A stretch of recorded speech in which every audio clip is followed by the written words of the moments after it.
আপনাদের এইখানে আগের বার আসলে একটা ব্রিজের দাবি করছিলেন না? ব্রিজটা তো হচ্ছে নাকি?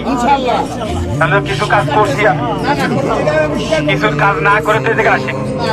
একটা ব্রিজ আর একটা ব্রিজ চান, আরো 10-15 বছর সময় দেবো অন্য করে দিতে বলেন। আপনারা আরো একটা জায়গার ব্রিজ দেখান, 20 বছর সময় দেবো তারে সংসদ সদস্য হয়ে সেই ব্রিজটা করাই দিতে বলেন। এত সহজ না কাজ করা। এবার গুরুত্বপূর্ণ আরেকটা আলোচনায় আসি। কখন যে কে কার সাথে থাকে আল্লাহ মাহবুব জানে, এটা বোঝা খুব কঠিন হয়ে গেছে। একবার শুনি অমুকের সাথে ও চলে, একবার শুনি অমুকের সাথে চলে। আচ্ছা, যে যার সাথে চলে মন চায় চলুক, আমি তো সবার সাথেই চলি। আমার কাছে যায় কে ফিরে আইছে কখন শুনি তো? টাইজেল ভাই কবে ফিরে আইছে? कोई भी छोटी सी भी आप गलत चीज कर रहे हो, অন্য কেউ কি দাঁড়ায় বলতে পারবে যে আমার কাছ থেকে যায় ফিরে আইছে খারাপ কথা শুনে? আপনারা মারামারি কাটাকাটি করেন, তা আমি কি করে দেবো? আপনাদের কানে এসে এমপি সাহেবের আত্মীয় কি করবো আমি? মামলা করে